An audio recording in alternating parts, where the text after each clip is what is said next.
ਬੱਸ ਦੇ ਵਿੱਚ ਮੌਜੂਦ ਹਾਂ। ਕਲਾਕਾਰ ਵੀ ਮੌਜੂਦ ਨੇ, ਸ਼ਵਿੰਦਰ ਮੌਲ ਸਾਹਿਬ ਤੇ ਯੋਗਰਾਜ ਸਰ। ਮੈਂ ਸੌਰੀ ਤੁਹਾਨੂੰ ਆਬਜ਼ਰਵ ਕਰ ਰਿਹਾ ਸੀਗਾ, ਲੇਕਿਨ ਪਰਸਨਲੀ ਜਦੋਂ ਇਹਨਾਂ ਖੇਤਾਂ ਵੱਲ ਦੇਖ ਰਹੇ ਸੀਗੇ ਕੁਝ ਸੋਚ ਰਹੇ ਸੀਗੇ ਸਰ, ਤੁਸੀਂ ਕੀ ਸੋਚ ਰਹੇ ਸੀ? ਮੈਨੂੰ ਪ੍ਰਤਾਪ ਸਿੰਘ ਕੈਰੋਂ ਜੀ ਦੀ ਗੱਲ ਯਾਦ ਆ ਗਈ। ਉਹ ਕਹਿੰਦੇ ਇੱਕ ਵਾਰੀ ਮੈਂ ਜਵਾਹਰ ਲਾਲ ਨਹਿਰੂ ਨੂੰ ਨਾ ਜਹਾਜ਼ 'ਚ ਬਿਠਾ ਕੇ ਹੈਲੀਕਾਪਟਰ 'ਚ ਪੰਜਾਬ ਦਿਖਾਉਣ ਲੈ ਗਿਆ। ਕਦੇ ਕਹਿੰਦੇ ਮੈਂ ਅੰਮ੍ਰਿਤਸਰ ਲਈ ਫਿਰਾਂ, ਕਦੇ ਮੈਂ ਜਲੰਧਰ, ਕਦੇ ਕਿਤੇ ਕਦੇ ਕਿਤੇ। ਕਹਿੰਦੇ ਸਡਨਲੀ ਮੇਰੇ ਦਿਲ 'ਚ ਖਿਆਲ ਆਇਆ ਵੀ ਮੈਂ ਤਾਂ ਬਹੁਤ ਵੱਡੀ ਗਲਤੀ ਕਰ ਲਈ ਹੈ ਵੀ ਇਹਨੂੰ ਮੈਂ ਪੰਜਾਬ ਦੇ ਖੇਤ ਦਿਖਾਤੇ, ਹਰਿਆਲੀਆਂ ਦਿਖਾਤੀਆਂ ਤਾਂ ਕੱਲ੍ਹ ਨੂੰ ਲੈ ਜੂ, ਇਹ ਤਾਂ ਮਨ ਬੇਈਮਾਨ ਹੋ ਜੂ। ਉਹਨਾਂ ਨੂੰ ਉਹ ਲੈ ਵੜਿਆ ਜਿੱਥੇ ਬਾਰਡਰ ਏਰੀਆ 'ਚ ਕੱਚੇ ਮਕਾਨ, ਬੁਰਾ ਹਾਲ, ਬਾਂਕੇ ਦਿਹਾੜੇ, ਸਾਡਾ ਤਾਂ ਬਹੁਤ ਗਰੀਬੀ ਹੈ ਜੀ, ਬੁਰਾ ਹਾਲ ਆ ਬਾਂਕੇ ਦਿਹਾੜੇ, ਤਾਂ ਉਹ ਵਾਪਸ ਲੈ ਗਿਆ। ਤੇ ਮੈਂ ਖੇਤਾਂ ਨੂੰ ਦੇਖ ਕੇ ਸੋਚ ਰਿਹਾ ਸੀ ਵੀ ਕਿੰਨਾ ਮਨ ਬੇਈਮਾਨ ਹੋਇਆ ਹੈ ਸਾਡੀ ਸਰਕਾਰ ਦਾ। ਉਹ ਅੰਬਾਨੀ ਅਡਾਨੀਆਂ ਦੇ 15-16 ਸਾਲ ਪਹਿਲਾਂ ਹੀ ਗੋਦਾਮ ਪੰਜਾਬ 'ਚ ਬਣਾਤੇ, ਤੇ ਉਹਨਾਂ ਦੀ ਨਿਗਾਹ ਇਹ ਹਰਿਆਲੀ ਜਿਹੜੀ ਹੈ ਪੰਜਾਬ ਦੀ ਜਾਂ ਹਿੰਦੁਸਤਾਨ ਦੀ, ਇਹ ਖੇਤ ਹੜੱਪਣ ਦੀ ਹੈ।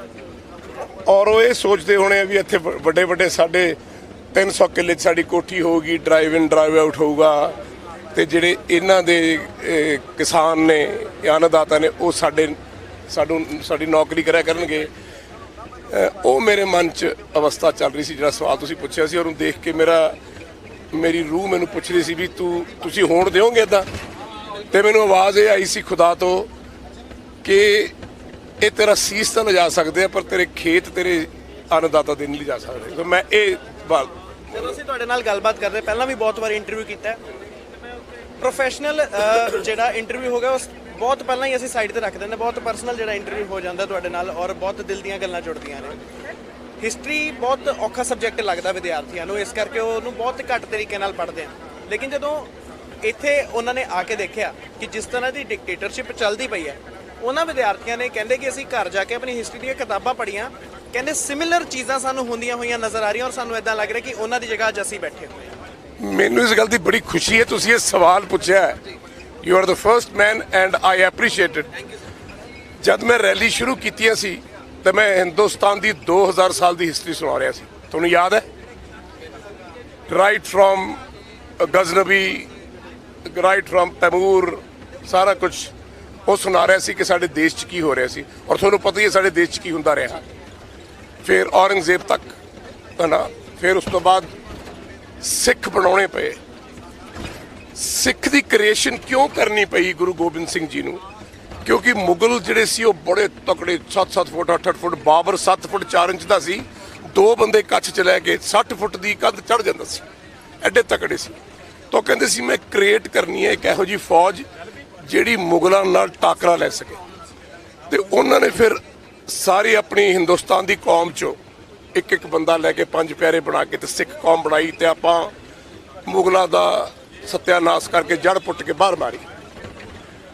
ਮੈਨੂੰ ਇਸ ਗੱਲ ਦੀ ਬੜੀ ਖੁਸ਼ੀ ਹੈ, ਈਵਨ ਪੀਪਲ ਲਾਈਕ ਯੂ ਜਿਹੜੇ ਪ੍ਰੈਸ ਰਿਪੋਰਟਰਸ ਨੇ, the media, young generation of media, ਕਿ ਤੁਸੀਂ ਆਪਣੀ ਹਿਸਟਰੀ ਪੜ੍ਹਨੀ ਸ਼ੁਰੂ ਕੀਤੀ ਹੈ।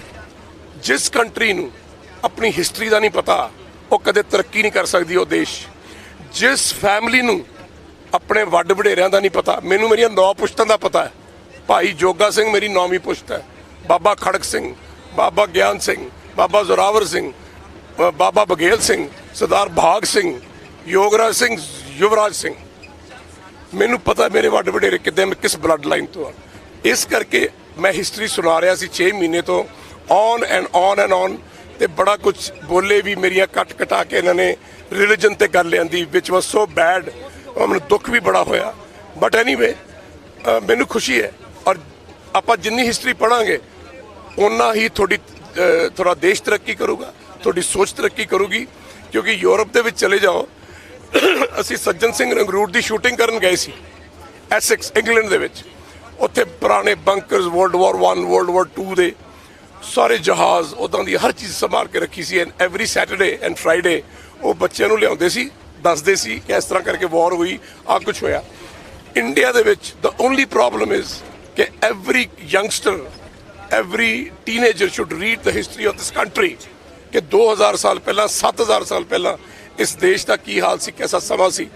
ਤੇ ਮੈਂ ਸਮਝਦਾ ਆਉਣ ਵਾਲਾ ਜਿਹੜਾ, ਮੈਨੂੰ ਖੁਸ਼ੀ ਕਿਉਂ ਹੈ ਇਸ ਗੱਲ ਦੀ ਕਿ ਜਿਹੜਾ ਸਾਡੀ ਜਵਾਨੀ ਹੈ ਉਹ ਹਿਸਟਰੀ ਪੜ੍ਹੇਗੀ ਤੇ ਹਿੰਦੁਸਤਾਨ ਦੇ ਇਹੋ ਜਿਹੇ ਹਾਲਾਤ ਕਦੇ ਨਹੀਂ ਹੋਣ ਦੇਗੀ।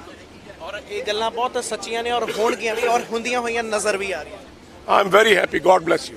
ਆਉਣ ਵਾਲੇ ਬਿਲਕੁਲ ਜਾਣ ਤੋਂ ਪਹਿਲਾਂ ਜ਼ਰੂਰੀ ਇੱਕ ਸਵਾਲ ਹੈਗਾ ਕਿ ਆਉਣ ਵਾਲੇ ਸਮੇਂ ਵਿੱਚ ਪੰਜਾਬ ਦੇ ਵਿੱਚ ਨਿਰਪੱਖਤਾ ਨਾਲ ਚੱਲਣ ਵਾਲੇ ਯੰਗ ਲੀਡਰ ਨਜ਼ਰ ਆ ਰਹੇ ਤੁਹਾਨੂੰ? ਮੈਂ ਤਾਂ ਇਹ ਫੈਸਲਾ ਕਰ ਲਿਆ, ਸਾਡੇ ਘੁੱਗੀ ਜੀ ਨੇ, ਇਹ ਸਾਡਾ ਲੀਡਰ ਹੈ। ਸਾਡੇ 10 ਲੀਡਰ ਨੇ ਇੱਥੇ। ਅੱਜ ਜੇ ਮੈਨੂੰ ਨਵਜੋਤ ਸਿੰਘ ਸਿੱਧੂ ਤੋਂ ਬਾਅਦ ਕੋਈ ਬੰਦਾ ਦਿਖਦਾ ਹੈ ਤਾਂ ਗੁਰਪ੍ਰੀਤ ਸਿੰਘ ਘੁੱਗੀ ਦਿਖਦਾ ਹੈ। ਅਸੀਂ ਅੱਜ ਹੀ ਮੈਂ ਤੇ ਪ੍ਰੋਫੈਸਰ ਸਾਹਿਬ ਡਿਸਕਸ ਕਰ ਰਹੇ ਸੀ, ਸਾਡੇ ਕੋਲ ਲੀਡਰਸ ਨੇ ਇਹੋ ਜਿਹੇ ਬੰਦੇ, ਘੁੱਗੀ ਜੀ ਵਰਗੇ, ਨਵਜੋਤ ਸਿੰਘ ਸਿੱਧੂ ਵਰਗੇ ਬੰਦੇ, ਜਾਂ ਹੋਰ ਜਿਹੜੇ ਸਾਡੇ ਇੱਥੇ ਬੰਦੇ ਬੈਠੇ ਆ ਪੰਜਾਬ ਦੇ ਵਿੱਚੋਂ। ਕੀ ਗੱਲ ਅਸੀਂ 117 ਸੀਟਾਂ ਜਰਨੈਲ ਨਹੀਂ ਕੱਢ ਸਕਦੇ? 117 ਜਰਨੈਲ ਕੱਢ ਕੇ ਅਸੀਂ ਆਪਣੀ ਅਲੱਗ ਪਾਰਟੀ ਤੋਂ ਇਲੈਕਸ਼ਨ ਲੜਾਵਾਂਗੇ ਤੇ ਆ ਬੈਠਾ ਹੈ ਪ੍ਰਧਾਨ, ਇਹਦੇ ਸਿਰ ਤੇ ਜ਼ਿੰਮੇਵਾਰੀ ਪਾਵਾਂਗੇ। And I am serious about